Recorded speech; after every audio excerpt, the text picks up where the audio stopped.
Greetings, families. Welcome back. Thank you so much for clicking on this video. If this is your first time, my name is Mamri, and you are very welcome.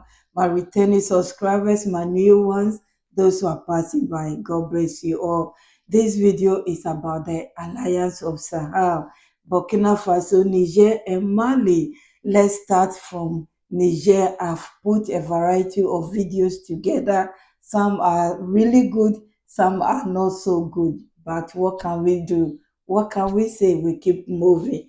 We start from Niger. The West Africa Economic Military Union has found out that Niger is actually growing faster than they thought it would be. They went for a meeting, a summit, and during the summit, they put together the activities of Niger since 2022, and they come out that is even growing faster than it's supposed to, or they estimated it will grow after all the sanctions. Please let's listen to this short video and I'll be back. Thank you so much for your time. The ninth annual review of the reforms, policies, programs and community projects of the West African Economic and Monetary Union UMOA for the year 2022 is tangible proof of the effective resumption of cooperation between Niger and its partners, notably international institutions. In his introductory speech, the Prime Minister's delegate in charge of finance recalled the process that led to the meeting. These included a handover ceremony. The exercise, which began at sector level with the various ministerial departments involved in integration as part of the Urals process, is taking place in a context marked by Niger. In a number of important events, the chairman of the IOMIOA Commission first thanked and congratulated the Conseil National pour la Sauvegarde de la Patrie, CDP, and the government of Niger for the appropriate arrangements made for the successful holding of this meeting, which are a powerful vector for deepening the integration process. The assessment was carried out by our technical. There's proof that Niger is growing faster, which is good news. But then, the Nigerians prime minister, he doesn't let things go like that. What they did to them is deep and it's painful. So he has to remind them that this meeting we are having, don't forget, we are AES. You are in my country having this meeting. Don't forget you are in AES territory, and what you did to us is so painful. The sanctions you put on us, especially Niger, is too painful. Who asked you to do that? Did you just follow them? I mean, he was referring to ECOWAS. Did you just follow them and do as you were asked to do? What is going on? You can tell that after all the sanctions, we are growing. We are trying our best. So yes, now let's talk about immigration, free movement, trade, and the rest. Please let's listen to him and I'll be back. Thank you so much for your time. Reform implementation rate of 76.5%. This evaluation covered 127 reforms. This compares with 116 in 2021. For the Prime Minister, Minister of the Economy and Finance, who has not forgotten the inhumane sanctions imposed on our country and their consequences, this meeting of great interest must take into account the changing geopolitical context with the recent creation of the Confederation of the Alliance of Sahel States. The AES is an opportunity that we have, Mr. President, even if you have marked things out by saying that it is on the 2022 perimeter.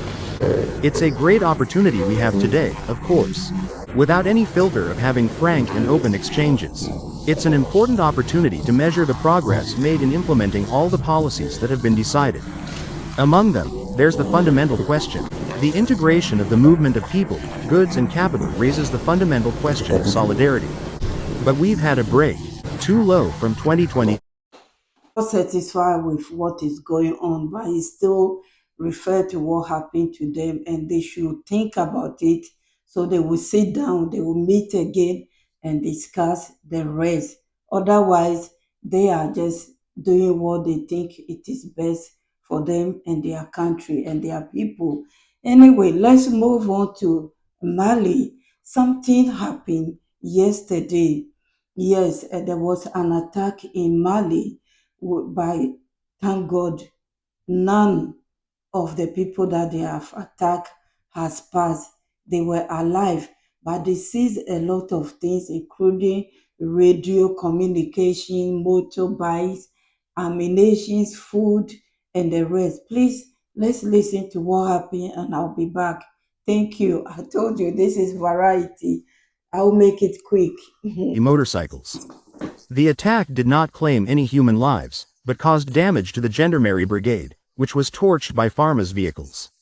The reinforcements that left Diamond surprised the enemy en route, and intense fighting ensued. The enemy fled, leaving bodies and motorcycles behind. The situation is under control and the sweep is continuing normally.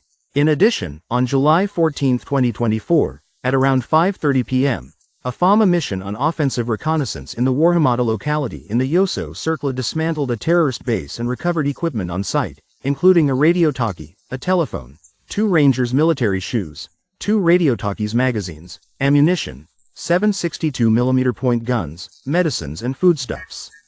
On July 17, 2024, the FAMAs carried out an offensive reconnaissance operation in the Douala locality, 45 kilometers west of Yono. They neutralized 6 terrorists, recovered 5 motorcycles, a TYT walkie-talkie and 2 radio magazines. 2 cell phones recovered 3 p.m., 6 chargers PM and linked PKM Garnis.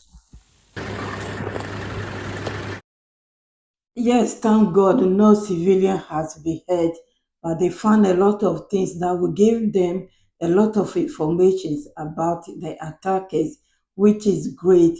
Yes, we are still in Mali. Let's continue. They have, is it recover? They have taken over one of the villages, and the people are so happy to see that now they are actually free. They are going to stay there and protect them for a long time. And also they bring them food from the government to help them settle down, which is great.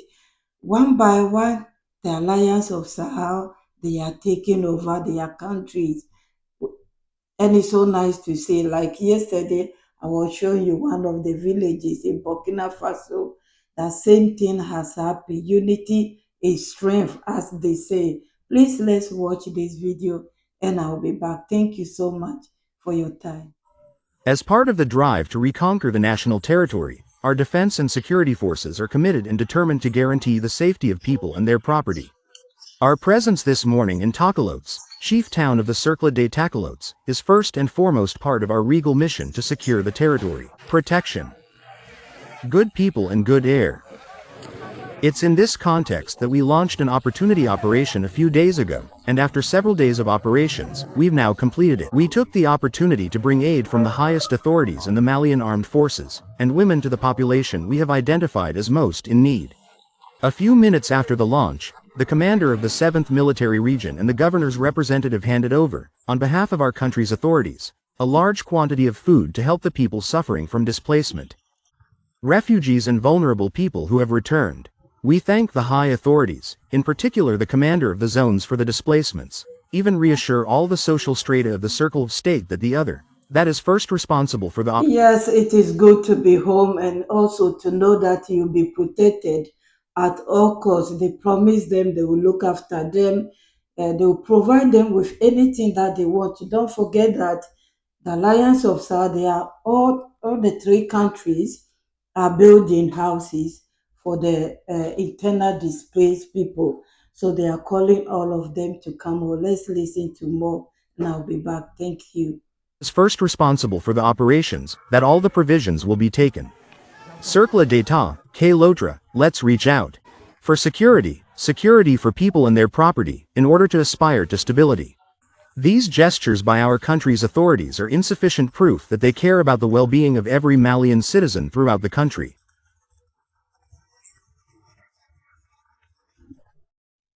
That was what is going on in Mali, the top stories in Mali, I will call it. Their people are happy, they have something to eat, they have a place to sleep.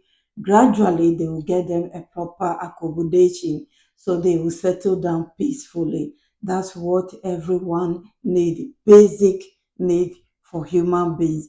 Anyway, let's move on to Burkina Faso. They have also done something very excited. There's one of these schools in one of the villages. that they have provided a lot of furnitures for the school is so amazing to see that, because normally what you see is school children under the trees, school children in the, you know, yeah, under the tree and somewhere inappropriate to study. They have got them a lot of furnitures, and they are pleading, calling all of those who have lost the appetite of coming back to school to come back to school, because they are going to be protecting them. They are doing amazing. Please, my families, let's watch and listen to them. Thank you. I'll be back. These were the items handed out this morning to the region's schools. The gesture is in line with the development vision of the special regional delegation and aims to improve the educational offer to go to the basin. Regional Council has adopted this logic for its development needs. You can never have enough, but all you do is plan ahead and give what you have on hand. But the actions are planned, and at each budget session each year, we try to plan these development actions. Basically, the act meets a real need on the ground and will go some way to solving the problem of classroom space. Almost at the start of the school year 2023-2024, the number of displaced students internal has considerably decreased. We are around 3,000. If not, the school year is 2022-2023, we are around 10,000. Well, it has to be said that until now, the reception options are in need of equipment to be able to take care of these students from place to intern who are there at our level. We can only say thank you to the Regional Council. We wish them all the best, and we are so happy for them. I hope that a lot of children will return to school, because they are the future, they are the foundation of these countries. So they need to be protected, and they will protect them to return back to their classrooms. Moving on, we are still in Burkina Faso. This news has come as a shock to a lot of people. For me, I've never heard anything like this before, like Africans deporting. Yes, I have. I just remember. I have. It happened between Ghana and Nigeria. Pardon me. Yes. So Cote d'Ivoire has deported 173 Burkina Faso citizens back. And what happened is they just, according to the news, turn up with a van, pick them up without notice. They left all their belongings. Some left part of their families and brought them to Burkina Faso border. So yes, let's listen to this news and I'll be back. Thank you so much Cote for your d'Ivoire. time. This Tuesday, July 16th, and we all go together without informing each other about anything. Then they came to pick us up with a big car, because some of us stayed there, and we were taken away. We didn't even have time to take our clothes, our bikes and our herds. A dozen herds are still there, including mine, which is 100 head of beef. But since then, a Magilla greenhouse has been punished. Really, we were made to feel welcome. Otherwise, we had some difficulties on the road and a life was injured as soon as we arrived. She was quickly taken care of with one of the watches also injured. We'd like to thank the authorities. 173 in all. They are all Fulani and come from the village of Pundo, in the commune of Wargo. Boucle du Mukun. A massive refoulement which, in the opinion of our authorities, is in violation of Article 33 of the 1950 Geneva Convention relating to the status of refugees. Mr. Ruffelman was not Was what happened. It was unexpected, and the people. That's how deportation is about. Those of us who live abroad, we know how it is. You just wake up, and before you realize you are somewhere that you don't know. This is what had happened to our brothers and sisters and their children. It is sad, but according to the man, they should be ashamed of themselves, because they were well welcomed. They were prepared for them. Remember, I think 4 weeks ago or so, there was a video I made that Mali, they have chartered a plane to bring back their people, and they said it will start from Mali, Niger, and Burkina Faso. So already they were preparing, and that's why they are building those houses. I will share part of it on the screen. That's how they are building those houses for the internal displaced people. So they came at the right time. and by the grace of God, they will look after them. The government, in separate video, has promised those with professions, they will be put straight into their professional jobs and they will be working. Those without profession, they will train them. Those who cannot work, they will look after them. They will feel welcome and they will lack nothing. Plus, they said the area that they have put them, there's vast land. And because Burkina Faso, what did they do? They love farming. So they'll give them land to farm, to look after their families and their friends, and the past will be past. They will never remember what they lost. Please let's listen to more. This will be the end of the video. I'll be back. Thank you. Since we can. You have also taken steps to protect them.